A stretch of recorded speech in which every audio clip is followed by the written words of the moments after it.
Welcome back to Rick and Elaine Discuss the Bible. I am here with my dear friend, Elaine Ray Clark. Good morning, Elaine. Good morning, my good friend, Rick Welch, in there in North Carolina. Yes, Western North 7 o'clock in the Carolina. morning. It is 7 o'clock in the morning here, and we just came out of what they call an Arctic clipper, where it was incredibly cold. It felt Wow. like for us, 32 degrees is freezing. We were hovering around 8 degrees, so we were below freezing. It was really, really cold. Everything was Wow. just, yeah, so we had to dress warm but it's pretty out. It's just cold. Now Yeah, it's exactly. getting Well, back up. the one good thing about that is that you can snuggle up to Holly. Yes, I can. And that There is you go. something that only I get to do. Isn't that wonderful? Exactly. So there's always the pot of gold that this rainbow, isn't there? There is, yes, my wife and her golden hair. Oh, So, bless. all right. So we got some comments from last week's episode when we were doing chapter one. So Hmm. this comes from Tony Driver. She said, great quote. Righteousness can't be known until tested, always for our good. She liked that Absolutely. quote. Mm-hmm. 100%. Thank Yep. you. That's brilliant and true. Yes. And Yes, I it love the way is. that they're interacting with us. Me Lovely. And too. I hope they're here now. Yes, good morning. I don't do this live. I release it a week late. So thanks for watching next week, everybody. This comes from Tracy Ferguson. He reached out to me via phone. I actually spoke to him over the phone. He's up in Washington State, or Oregon. I can't remember. Sorry, Tracy. I can't remember which one. He says, God bless you, Rick and Elaine. Thank you for the quote, meat and potatoes. Lots to chew on. Have a great week. Oh, bless. Isn't that lovely? Thank you, Tracy. That's Yes, thank you, amazing. God Tracy. bless you. Oh, come Yeah, again. Literally, come absolutely. again. Yeah. Be here. And then Pastor Alan Thompson, he wrote, Rick and Elaine, the bar was set high on the first episode, yet you both cleared it with ease in this second episode. I love you both and thankful to God for you and the work you are doing. So much Bless. could be said. So much could be said, but let me at least say that the sword drill, our little Bible drill, concerning the use of the Satan used elsewhere in the Old Testament is Bible study gold. Thanks for taking the time to develop that.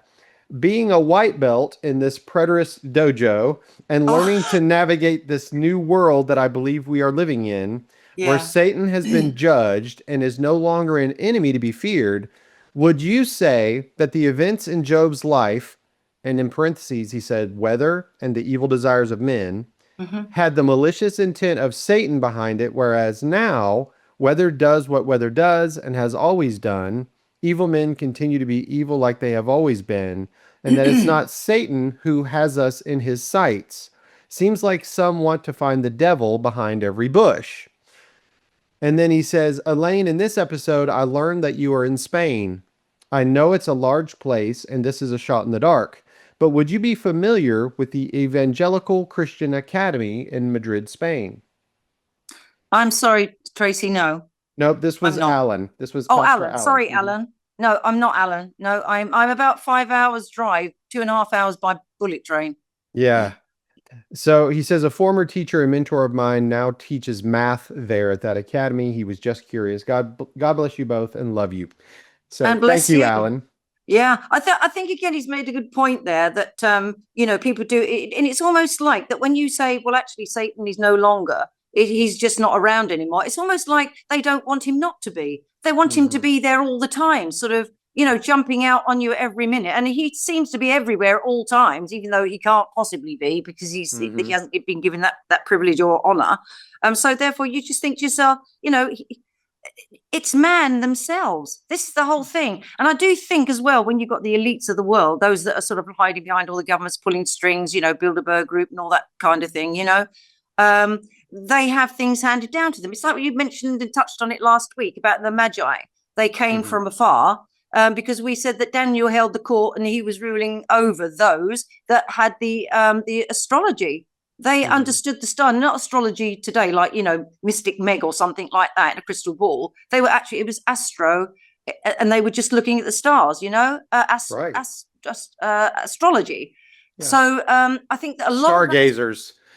yeah. Stargazers And that I think a lot yeah. of a lot of that information and that knowledge albeit bad, some of it has been handed down, passed down.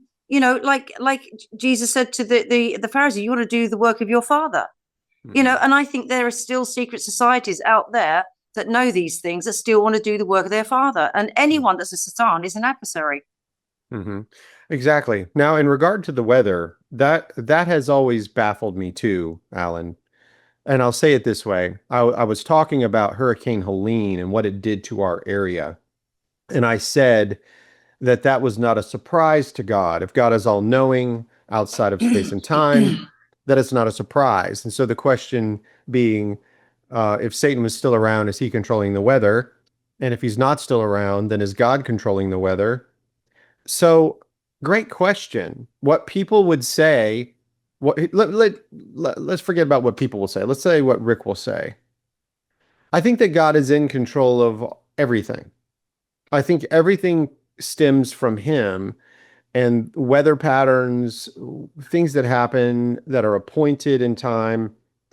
He may have started that windstorm 2,000 years ago, and it just got here, at this whatever that God is, his wisdom is above. So when I see meteorologists out there with their instruments measuring what's going on, they're measuring something that already had a cause. The cause comes from somewhere. And does the earth just do it on its own? I'm one of those guys that says no.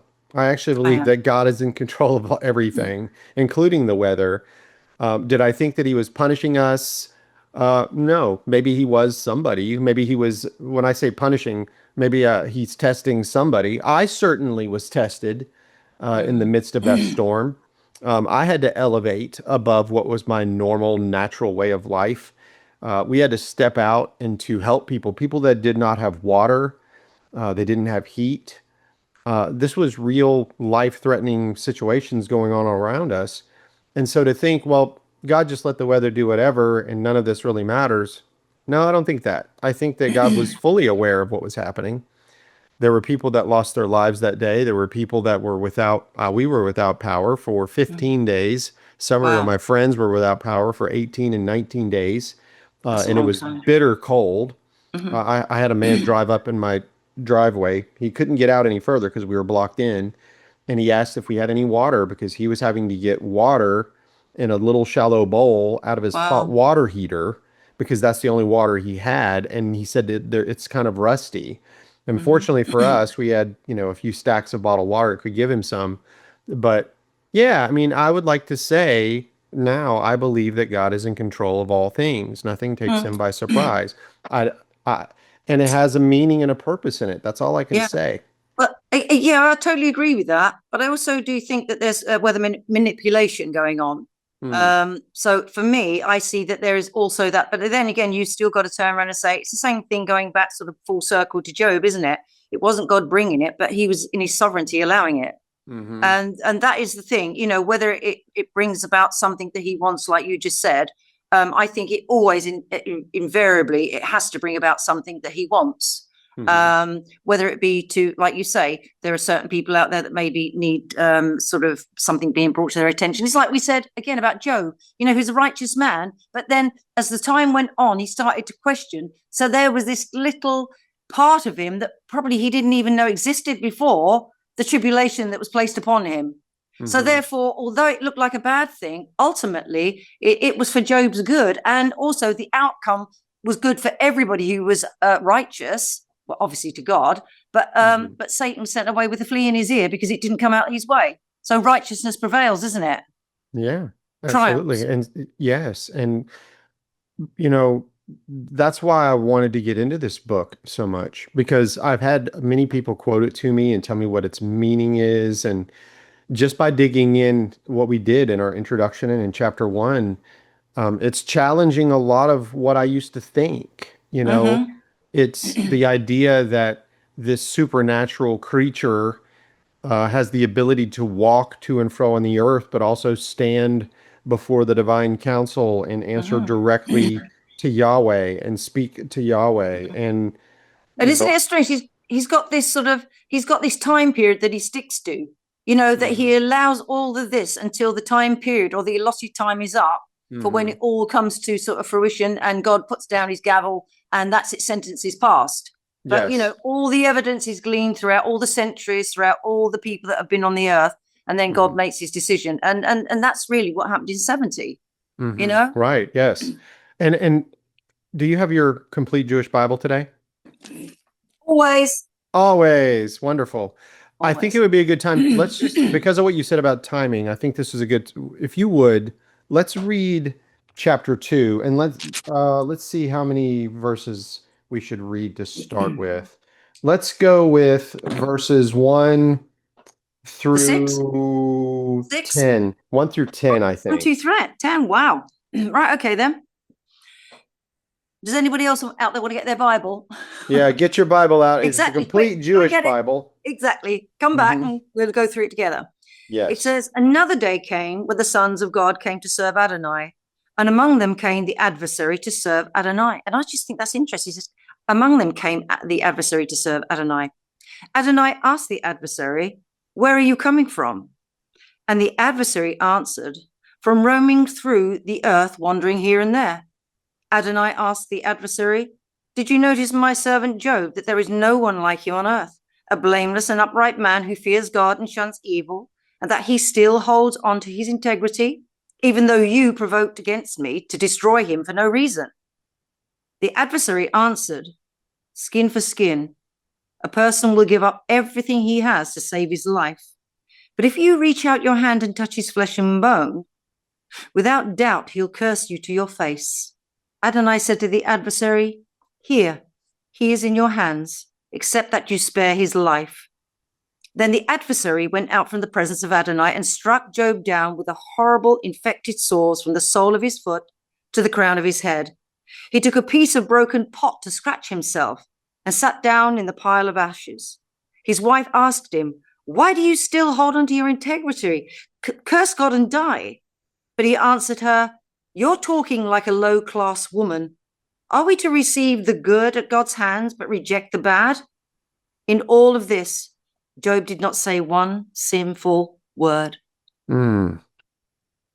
So we should recognize right out of the gate, we don't know how much time has passed from chapter 1 to chapter 2.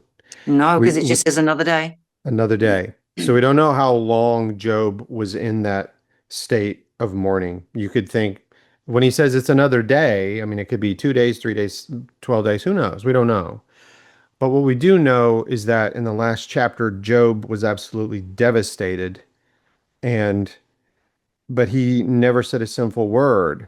So when No. we get to this one, again, here we are, the throne room of God, the sons of God present themselves, and God initiates the conversation. He asks the Satan, where have you been? Again, this is the same question he asked him before. Where have you been? He already knows the answer. I always wondered why. We're to glean from this that this is the job of the accuser, that he is going around seeking. And Peter will later say that he's seeking those who he may devour, which is what this adversary is doing. He's going around and God immediately shows him, again, take a look at this one. Look at this guy, Job. And he says again, he's upright. He's a righteous man, blameless. Blameless. And even though you incited me to do everything that we've done against him, yet he still holds his integrity and has not said a single word against me. Is it strange that it says that even though you provoked me against him to destroy him for no reason? I wonder what that sort of, is he sort of like when he's saying he provoked me, is he sort of saying that, yes, well, I will place my servant Job in your hands so that you can test him? Because it seems a funny thing to say, doesn't it? Because you provoked me. You probably think to yourself, send him off with the flea in his ear. Don't you know I'm sovereign? You know I am. You can't ask me. So you must know I am. So therefore, off your pop.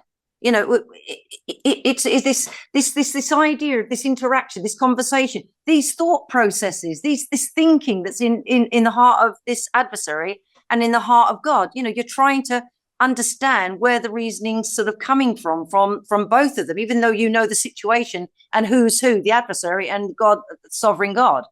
Do you want to know something else that's interesting to me? is that God said and replied to this Satan that the way he says it, you incited me against him to destroy him without reason. Yes, absolutely. In other Exactly. words, the things that Job was doing when he was offering up those sacrifices for his children, Mm. even that wasn't a reason to have No. this done to him. No. There, this Satan, his function, his role is to try to draw out people to get them to curse God. Like when you asked me last week about the serpent, I kept thinking about that. I kept Mm. thinking about what you said, and I thought, wait a minute, has that been his role all along? Mm. Was he designed to be the one that goes around inspecting like a quality control agent over humanity, Mm. saying this one is good and this one is not? Test this Or, one. yeah, or is he there really to show the sovereignty, the righteousness, and the holiness of God? It's almost as if, like I said last week, you won't know that you're righteous unless it's tested. Mhm. That's reality. What we're saying here is that how can you know unless? And there's this Absolutely. argument about good versus evil. How can you know good if you don't know evil, And that's what I right? was saying about Job. You know, he Mm-hmm. didn't know there was that portion of his heart until he Yes. went through this test. You Uh-huh. know, so therefore, again, this is where you go through the fire. God tries you, doesn't it? And you know, on all it smelts, and all the dross comes to the top. You know, it's Mm-hmm. not very good. Like any trial that you go through, like it says there, is not joyous but grievous. But afterwards, and that's what I'm saying. It's this fruit that you gain from it afterwards. I mean, you Mm-hmm. know, Job knows where his children are. He got back more than he had. He had another 10 children. Not that you can replace the others, don't get me wrong. I understand that. But he knew where they were. He Mm-hmm. understood that one day that they would be called and that they would hear him, you know. So uh, again, the very fact that he offered up these things, these burnt offerings for his children, you know, Mm-hmm. showed you the depth of love that he had for them. And it's interesting, really, that Satan was given permission by God to do all these things. And it was almost like, right, but if you touch him, he's going to curse you. Not saying that, you know, you do it all my family if you like, but don't come near me. I'll let them go. But, you know, Mm-hmm. then Satan says, well, no, touch him. And then, you know, have a bash at him. So again, this is little element of, you know, will he sort of actually sort of cave in when it's his self that's going through it?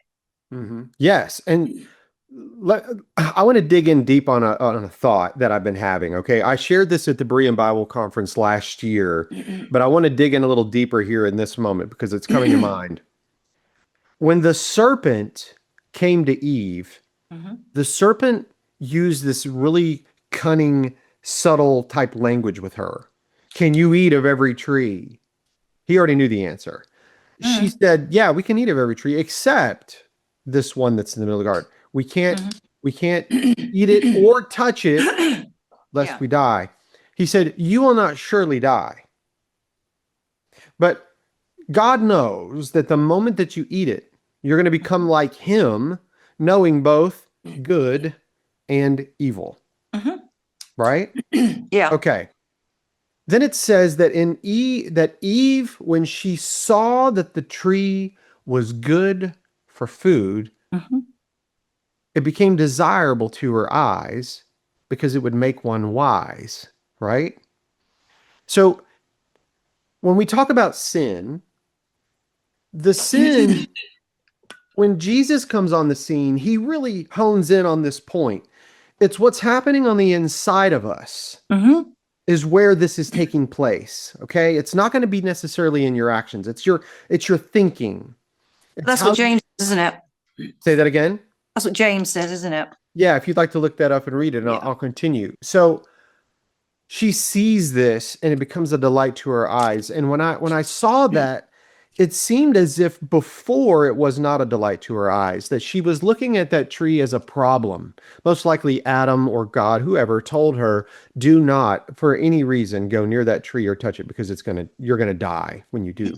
I think it's like anything, isn't it? You know, you don't notice or you don't sort of hone in on something until someone suggests something. I mean, I've had it in my life before when I've just seen something all of my life, and then somebody might say, "Oh, have you seen that?" And you might go, Mhm.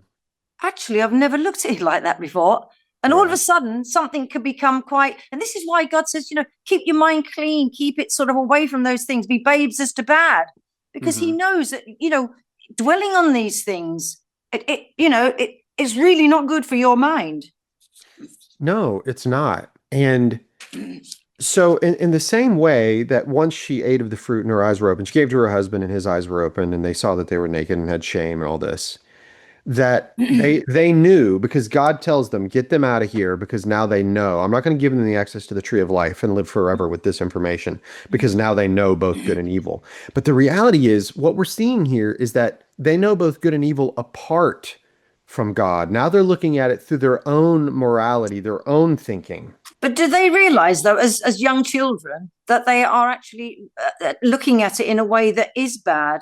It's like a parent might have to say to a child several times, "Don't touch that, don't touch that, don't touch that," even with a tap on the hand or whatever. Did they understand, or was it desirous to them because they were being drawn out and dragged instead of? It's like a child, isn't it?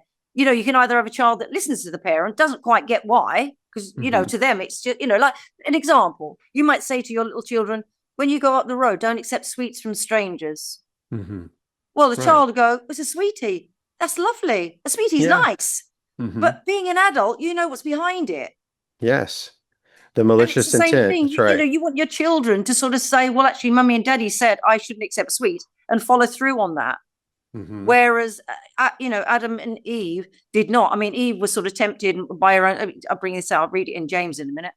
And then probably Adam, in his sort of desire to have his woman there, because he said when she was brought to him, at last, this is bone of my bone and flesh of my flesh, indicating that there was some time that had elapsed before this woman was brought to him. So I'm wondering whether he, in his childlike mind, he's thinking to himself, "Oh, I don't want to lose her." Exactly. I think But so. yeah, He it was not good for him to be alone. no, Nothing that God had done had satisfied what was going to happen in Adam until this woman at last, and like you said, and absolutely. now he's got her, and then what? Now he's going to watch her go and be something and closer to God, and now he's going to be left in the cold without her again. Like, Exactly. what's happening It, here? exactly. And it's like someone with a sweet. Oh, no, no, no, no. It's a sweet. It's lovely. It's a strawberry one. No, mummy and daddy won't be mad about that. In fact, they'll the fact that you've got a lovely sweetie, they'll be happy for you. Hmm. Well, it's that kind of thing for me. I don't think that they were incredibly intellectual. I just think that they were like children. Hmm. They didn't know they were naked. Everything was fine. Everything was lovely. And I do believe that they were not tempted at all until the thought was put in their mind. They were quite like children, quite happy not to touch it. If you say to a child, don't touch that, nothing. And you say, don't touch that, there's sweeties in there. We don't, Hmm. I'm using sweeties because children, I mean, Yeah, they've of done course. It experiments, haven't works. they? It Put all works. their Yeah. children in a Hmm. room with sweeties. Some of them will take them and some of them won't. Right. But can I read that bit here? Yeah, please do. It says here, how blessed is the man who perseveres through temptation, for after he has passed the test, he will receive his crown of life, which God has promised to those who love him. No one being tempted should say, I am being tempted by God, for God cannot be tempted by evil, and God himself tempts no one. Rather, each person is being tempted whenever he is being dragged off and enticed by the bait of his own desire. Then, having conceived, the desire gives birth to sin, and when sin is fully grown, it gives birth to death. Don't delude yourselves, my dear brothers. Hmm. That's good. Yes. Yeah, So in this case, though, here we are with Job. dragged Okay. off by the bait, dragged off Yeah. by the bait. So if we look at this from a good and evil perspective, let's look at it like this. Before Job, before anything happens to Job, Job is the wealthiest and most powerful man in the East. He's got all of this livestock. He's got a wife. He's got all of these children. He is an incredibly blessed man. And you would say, that is good. That's how we would look at it as people. Like, that's good, right? Well, it's You, almost like a setup, isn't it? yeah. It's like, that's really, really good. That's very good, we might say. That's very good. But then we learn a little bit about Job. Job says, my kids are out there partying, living it up. perhaps in their thoughts, they're not considering my God. So therefore, I'm going to offer these sacrifices. So that's not really good. It's good that Job wants and loves his kids that way, but it's not good what his children are doing. Saying nothing of the wife at this point. We don't know. So then whenever God is in It his doesn't even throne say room. really what their children are doing. It just says they're getting together to eat and drink with them. That's right. And to me, I think eat, drink, and be merry, probably not thinking about God at all. That's why Job is considering lifting up these sacrifices on their behalf. I think he's thinking they're doing a little bit too much partying. They're probably not thinking of God, you know? Mm. That would be an assumption, but it certainly seems like that's what Job's thinking of. That's why he's offering the sacrifices in the first place. I think he said just in case. Yeah, of course. But that's all well and good. That's I'm a parent. I have just in casers all the time worrying Yeah. about my children. But in this case, by the time the Satan sits before God, and he tells him in that first chapter, like if you take away all of his possessions and all of this stuff, he's going to curse you because that is very good. This stuff is very good for him. So what you learn from Job in the first chapter is that how he measures good is God alone. Mm-hmm. God alone is good. Okay? Mm-hmm. Which I think is the lesson in Genesis anyway, that God alone is good. You can't make judgment calls apart from him. If you walk with But isn't him, it sad? You don't really understand that until things go wrong. now, of course, and that seems to be again, how can you know good unless you know evil? That's the idea, right? Well, Adam and Eve knew good before they knew evil, and if they'd have stuck with it, they would have stayed with it. But that's not what happened. So when you get to chapter 2 of Job, So when you say no good and evil, I mean Jesus knew evil and good, but he didn't do evil, did he? no, But he he did knew it. not. So therefore, then Yes. do we know then by anything? Is knowing good and evil actually doing evil to know it, or is actually evil being presented to you, and by sticking with what you've been told from God, is that then knowing, wow, something's come up that's counterfeit here? I'm going Hmm. to stick with the reality. So I've got two things there. I've got the reality of God, which is good, because he said to me, don't touch that tree. You'll positively die on the day you do. And then you got Hmm. somebody else going up saying, and then sort of like offering something else. So therefore, good and evil is before me already. And that's the whole thing. Do you see what I'm saying? Yeah, So I wouldn't measure Christ against that because remember, Christ is the Son of the Father.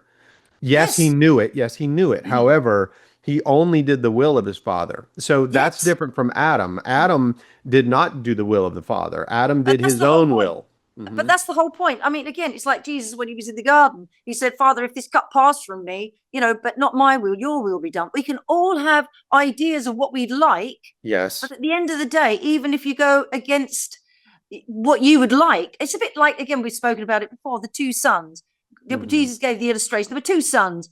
One, the father said, can you go off into the field and do one? And one said, oh, I'm not going to be bothered to do that. And then he Hmm. thought about it and he went and did it. And then he said to the other one, said, oh, yeah, of course I will immediately. And then he went away and thought about it, thought, no, I don't want to be doing that really. And Hmm. Jesus said, which one did the will of the Father? And he said, well, actually, the one who complained about it, but when I did, he said, go and do the same. Right. And I think that is the thing. It may be, there may be things out there that people are watching this and they're being tempted by stuff. But there's your Hmm. choice. There's your Hmm. choice. Are you going to allow what God has said to you? Because it's placed before you. This is good and this is evil. Placed before Hmm. you. God is good. This is evil. God has said to you, this is what I say to you. So for somebody else to place something before you, that is evil being placed before you. So Hmm. there's an opposition there. So Right. basically, good and evil is picking good.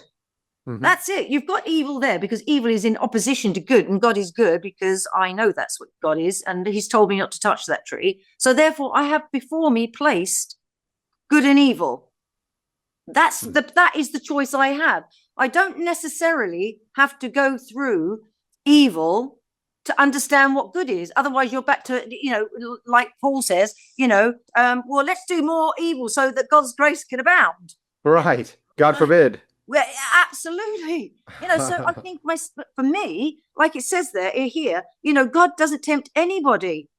But it's going through your mind. You're starting to sort of think about something, and that in itself is the evil because you're then choosing to concentrate on something that God has said not to do. So you don't have to go through the evil to understand when evil is planned. It's like there might be a lovely woman or a lovely man that's making eyes at you and wants you and tries to entice you. I mean, that's all in Proverbs, isn't it? You know, Mhm. there's this, the woman sits there and she plays her role and the man plays his role like a bull to the slaughter. You know, but you don't have to choose that, but you can see the bad. And this Yes. is this Yep. is the thing for me. I think to myself, I don't. In fact, I pray that I don't have. What does it say in the Lord's Prayer? You know, deliver me from temptation. Hmm. You know, but I mean, you know, guard me from temptation, but deliver me from evil. And Yes. this is the thing, you know, by doing God's word, doing what He says, being obedient to, evil might present itself. So I see God's word and I see the evil that's presented. So I can see the two, but I You know choose what? good because I don't have to. I don't have to pick the evil. No, you're right. And you are literally describing what is happening on the internal mind of Job. Because after chapter one, now in chapter two, he gets it from the soles of his feet to the crown of his head. And as he's sitting there with broken pottery, scraping himself, because there's no medical help for this man at this point where he's at, who knows? But it's his wife that comes up to him and says, "Do you still hold fast your integrity?" Mhm. Like, just think about that question. And I think that Job's wife gets a raw deal a lot of times in Christian talk. Let's not forget that all she lost everything and that her children were killed and that she's watching her husband suffer. She's had enough. And she's saying, "Are you still going to say God is good?" Can I ask you a question? If Sure. you went all through this, would you want Holly to say to you, "Oh, curse God and die, Rick. What's the matter with you, man? You've lost all." No, what would you want her to do? You want her to come and comfort you, wouldn't you? I would want her to not eat the fruit off that tree and hand it to me. I would No, want I'm her to, talking about no, I Job here. know. No, I know, I am. I'm with you. I'm saying, and Yeah. much like Eve, I would rather that she didn't eat of the fruit and give it to me and listen to other people. I would rather that she didn't look at me and say, curse God and die. 100%. I'm with you on that. And it's in this story though, she's obviously very weakened by everything that's happening. And she just looks at him and says, really, it's like, are you still going to say that God is good? Are you still going to say that he's worthy of your praise and your worship? Is that really what you're going to say? How many people have ever looked at you when you're in a terrible situation and you say, but I still trust God. I still believe that God is good. And they look at you like you're insane, like you have Yeah, green teeth. And it's like, you don't know my Father. You don't understand my Father. You don't understand my relationship that I have by the Spirit absolutely. with him. If you could only understand that. Mm-hmm. And Mm-hmm. that's my sister-in-law who lost her child, and people are like looking at her and really watching her responses. And she got to the point where she was like, one day she's throwing her phone and wants nothing to do with anything, and then the next Yes. day she says, "The Spirit of God has come upon me so much that I can even thank Him in my hardship, Yeah. even in my suffering. I still love Him and thank Him." Absolutely. That is something that is so rare in this world. And I remember the Hebrew writer when he talks about all of those men and women who suffered, and he said Oh, that the world's not even worthy of them. absolutely. Yeah. This is what kind of man that Job is. The Yeah. world is not worthy of a kind of man like Job. Mm-hmm. That's why he's going to be remembered through history because Yeah. he was unique. He was, and yet it's strange, really, that his wife's not really mentioned in all of the scenario, is it? I mean, all No. we know is at the end he has 10 more children, so he must still be with her, and things must be okay.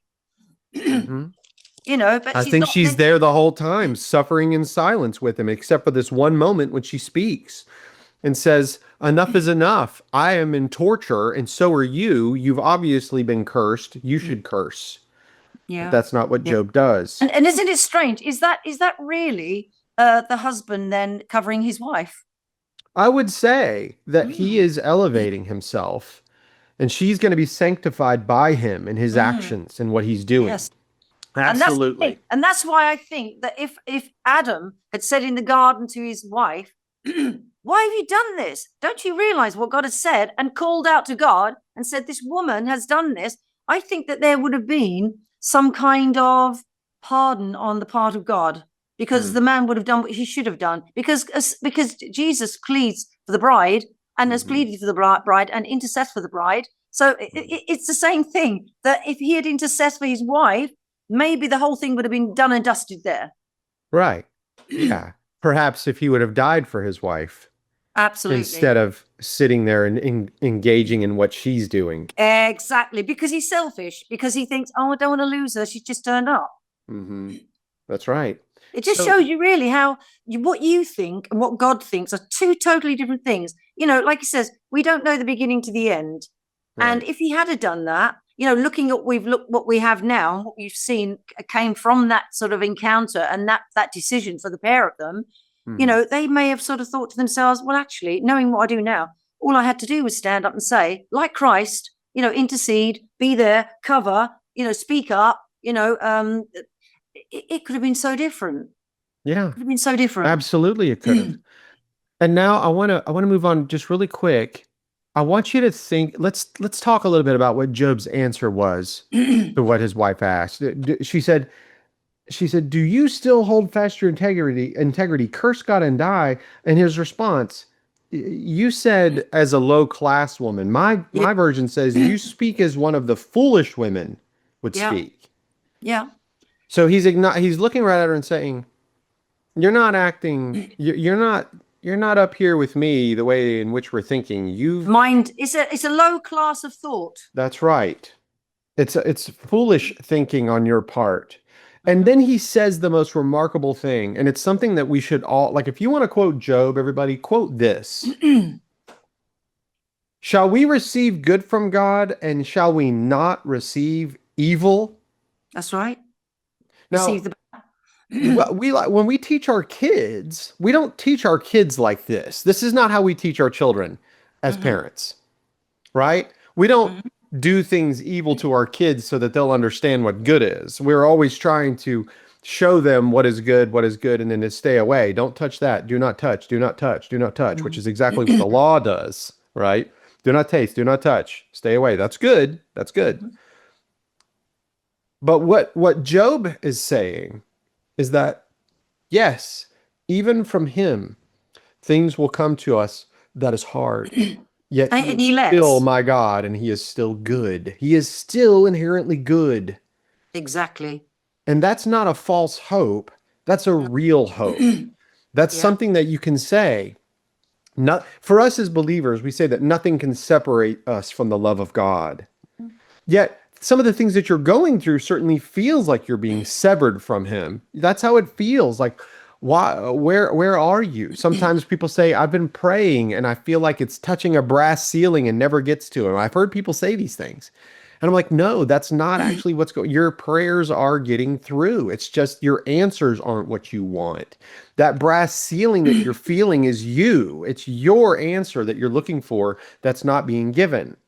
So You yeah, understand what I mean? but then again, there's the problem, isn't it? So the problem is being showed to them by the fact that they don't think their prayers are getting through, and there's a brass ceiling.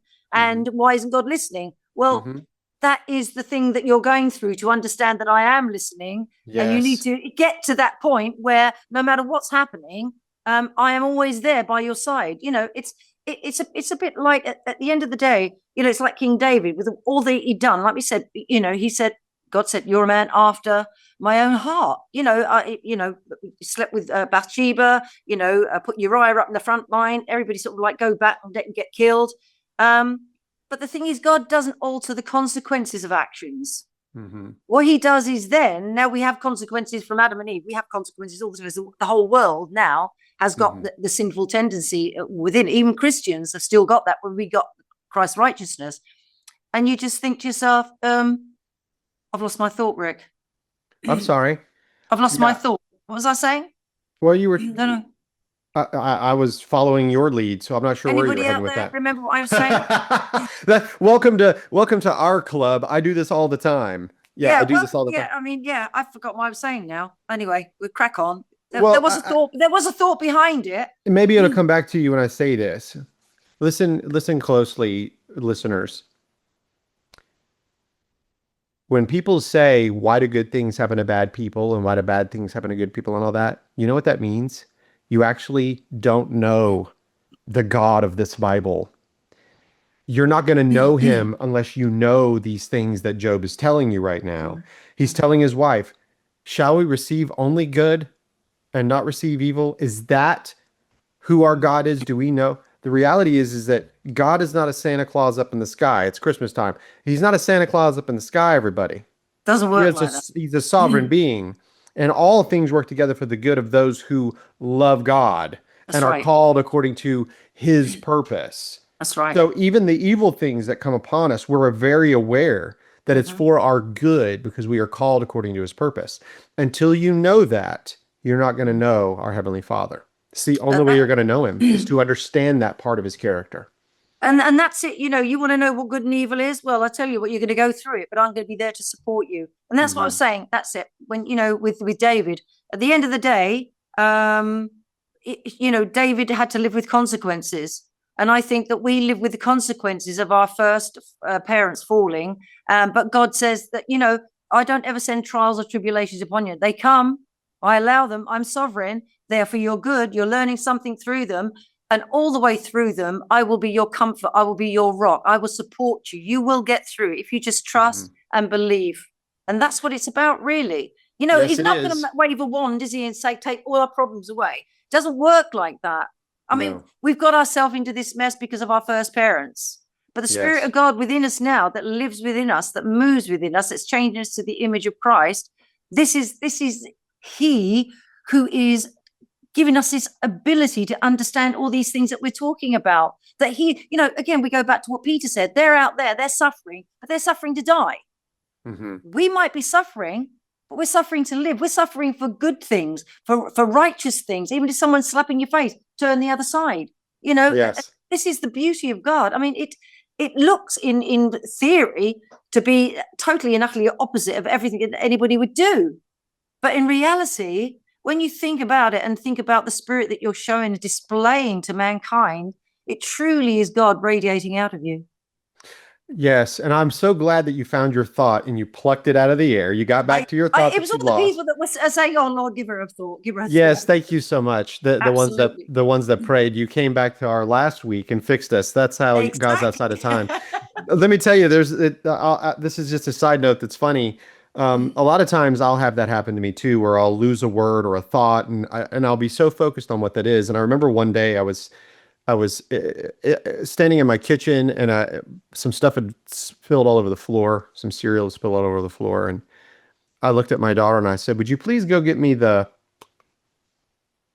thing?" Mop. I said, "The thing, the sweeper." And she was like, "The sweeper?" And I was like, "This is my daughter. She's being a smart aleck." And I was like, "The thing that you sweep with." And she was like, "Oh, you don't know the word. I'm not bringing it till you give me the word." And I'm like, "Seriously, bring me the sweep thing, the sweeper." And she Broom. wouldn't. Thank you. And when she said the word, she said, "You mean broom?" I felt so elated in my brain. I was like, "Oh, that's the word." That's what it feels like when I lose a thought and then I gain it. I And it's know. so awful when you can't. So anyway. And you know what? It's happening to more and more people. Hmm. Younger people as well are just forgetting things. They'll be in the middle of a sentence and it'll disappear. And I just think to myself, Lord, is there something in the water, something in the food, something in the air? Because Yeah. it's affecting the brain, definitely, without a doubt. There's things going on, Rick, that we're not privy to, that God allows. Hmm. He He lets. does. We don't know So what's going to come down the pike. that's right. All right, so let's get this verse in. Listen to this. So he says, "Shall we receive good from God and shall we not receive evil?" I love this part. I want you to see Jesus in this line. I'm going to show you. And all this, Job did not sin with his lips. Jesus said, "It's not what you put into a man that That's defiles a man, it's what right. comes out that defiles the man." That's So right. Job on the inside, everywhere on the inside, even though his body is wrecked with pain and he's lost everything, including his children, down deep, the creamy nougat center of this Absolutely. man says, "God is good, and whatever he gives me is good. This is how Yeah. it is." Isn't it wonderful? That's Yeah. wonderful. I mean, Job knew God. He knew him. Now he's going to want to ask exactly. him some questions, but he knows him. Yeah, it's like that stick of rock, isn't it? You cut it in half, it will say, "I belong to God. Hmm. I belong to Christ." Hmm. And that's it. This is what I always say to, my daughter, my family, my friends, make up in your mind before these things happen, because we don't know what's down the line. These things are happening in countries where they're asked to deny what they believe or die for what they believe. And that it's happening, India, Pakistan, you've got China, you've got Hmm. all sorts of countries where people are suffering for being a Christian. And, we've got it pretty easy in England and Europe and America. Is it, I Hmm. mean, but I mean, it could be coming to your door quite shortly. Yes, at We any just moment. don't know. And that's the thing. I think we really need to sort of say, well, if I was put in this situation, what would I do? Would Hmm. I curse God and die? Or would I, if I literally saw someone holding a gun to my grandchildren's head and they said, if you don't denounce Christ, I'm going to pull the trigger. Mm. It's that moment that really it's a bit like the Virgins. They've gone off and run off because their oils, you haven't got enough. Well, the thing is, you've got to have enough and you've got to maintain yourself now because you don't know sort of when you are going to really need that reserve to draw on. Right. I mean, again, I'm not thinking about a sort of some future coming. I'm just saying a future events that could sort of, that are happening in other countries could come to us. We That's need to true. make that resolve now.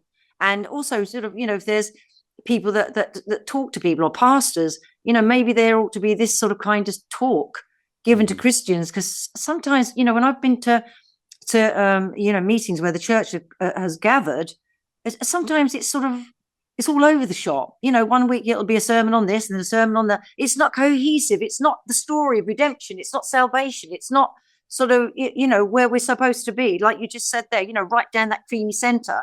And I think that this is what Christians need to really glean from the studies that they have and the discussions that they have, that we're not sort of Sunday Christians.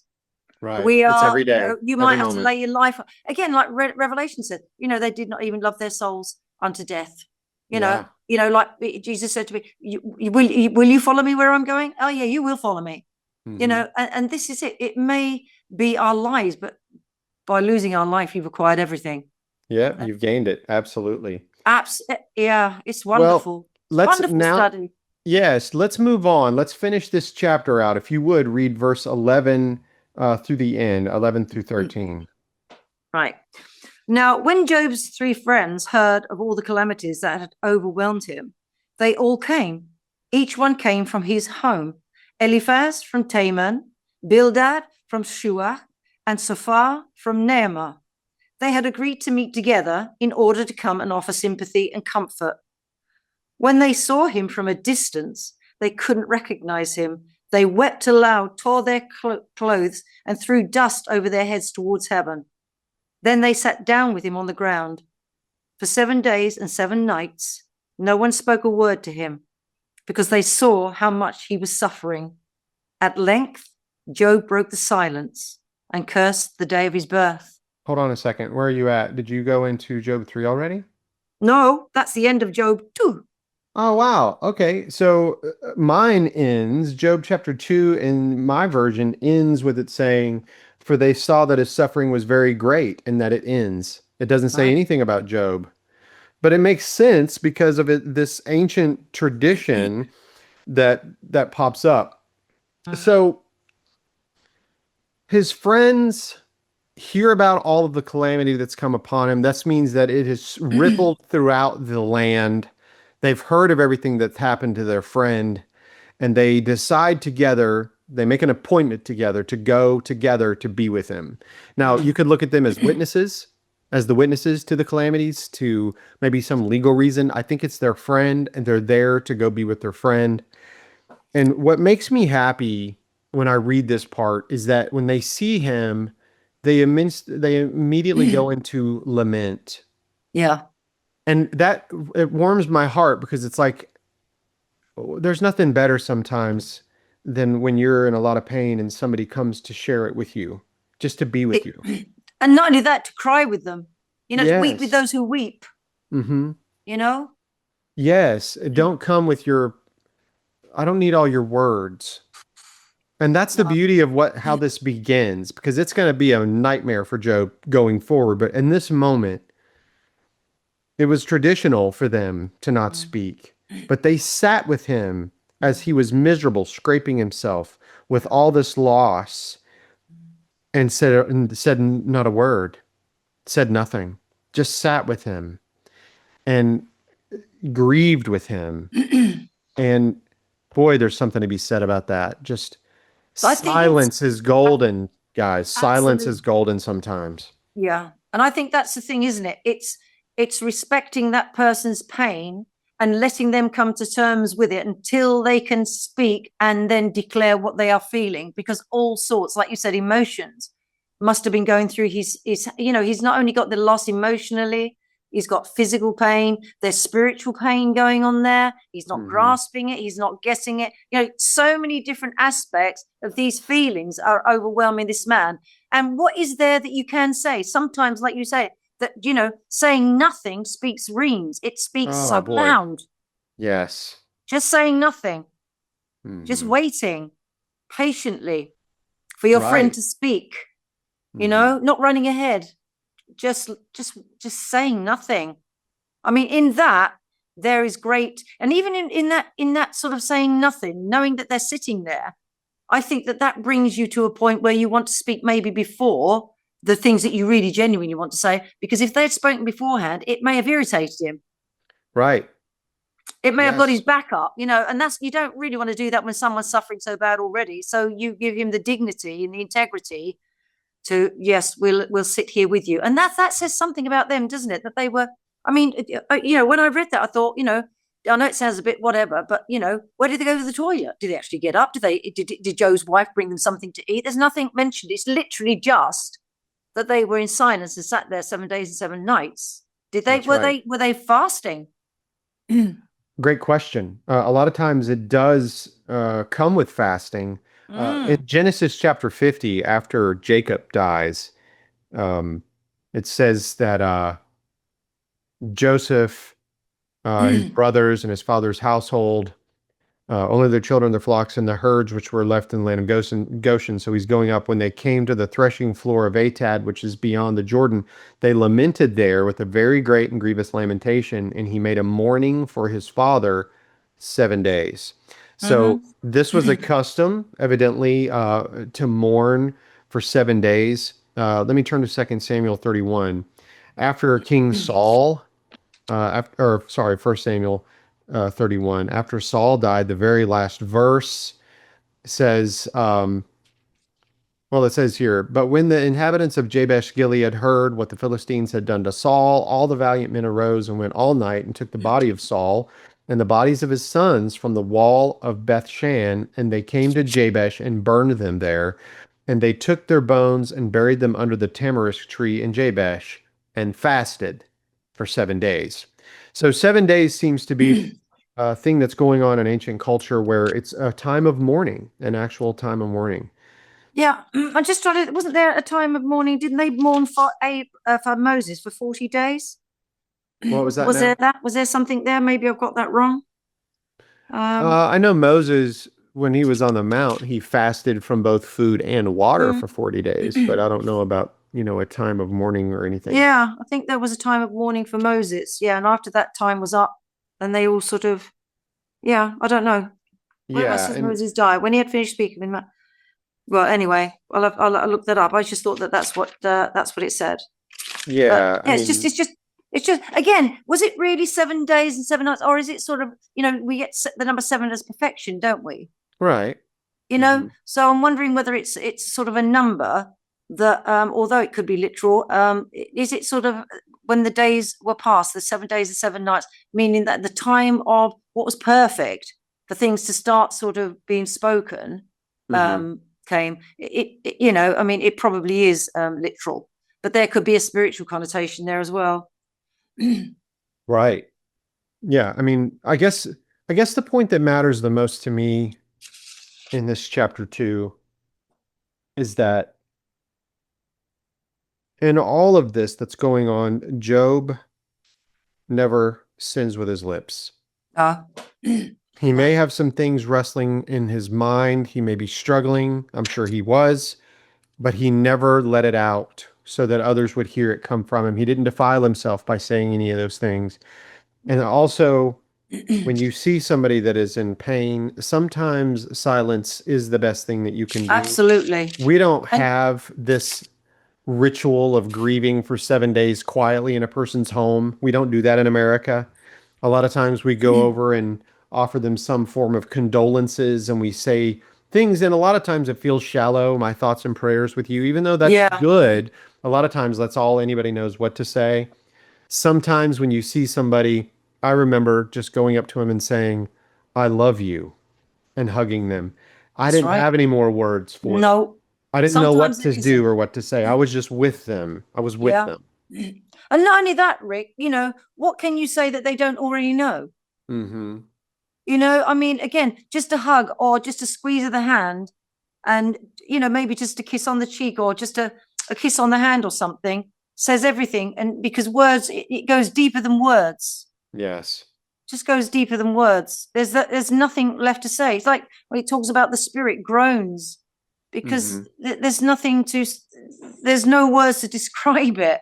So all you can just do in your spirit is literally groan. I mean, when my mum died, I just felt this extreme, as if somebody had sort of like ripped my heart out and stamped on it, and it was this vacancy that it was awful. Mm-hmm. And there's nothing you can say, and you just say, Lord, in your head, in your heart, and your spirit, Lord, I can't think of the words, but you know exactly what I'm trying to say because you can feel what I'm feeling. Mm-hmm. You can Right. understand what I'm going through. And I'm sure that there are people out there that are grieving like yourself and your family. And even if you know where they are, we still are sad simply because we're human beings. Mm-hmm. And that's what That's humans right. do. They feel for other people. Well, they Yes. should. You're They absolutely should. I right. mean, Jesus led the way with Lazarus. We said that, didn't we? Yep. He didn't go there and say, right, cheer up, lads. I'm just about to get him out the roll that stone away and he'll be tickety boo. But no, he didn't because he felt the great compassion and the pity of the whole situation that he probably thought, well, it shouldn't have got to this situation. And the great joy inside of him, knowing that he was going to turn it around. Yeah. Amazing, Just the groaning inside and the weeping, the yeah, just the feeling, just the compassion yeah. of of the Lord. I mean, my goodness. Yeah. I mean, have you never? I mean, I know that when people have died that I've loved, sometimes you just grab your clothes and you just want to throw something. And I suppose that's why they grabbed their clothes and tore them, threw the dust in the air, because it not only showed the extent of their feeling or what had happened, but it was a way of release.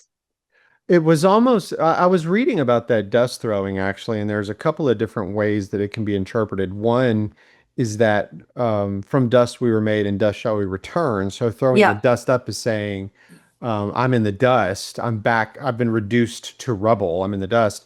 And others say that in the ancient Sumerian culture and the Akkadian cultures, throwing dust in the air was actually a response to the gods by as a protest throwing it in the air saying, I protest in the dust, for what you mm. do. We don't know, what's No, going on here. I mean, no, I find that quite interesting because at the end of the day, you've got him scraping himself. Now he mm, talks about being made of clay, yeah, and he's got a clay pot. Here yeah, we have them throwing dust in the air heavenwards. Man is made from dust. To dust, yes, you are unto dust you will return. And then I've got written here, it says sitting on the ground, communicating humility, and is a posture that's nearer to the earth than from yeah, from where man was taken. that's right.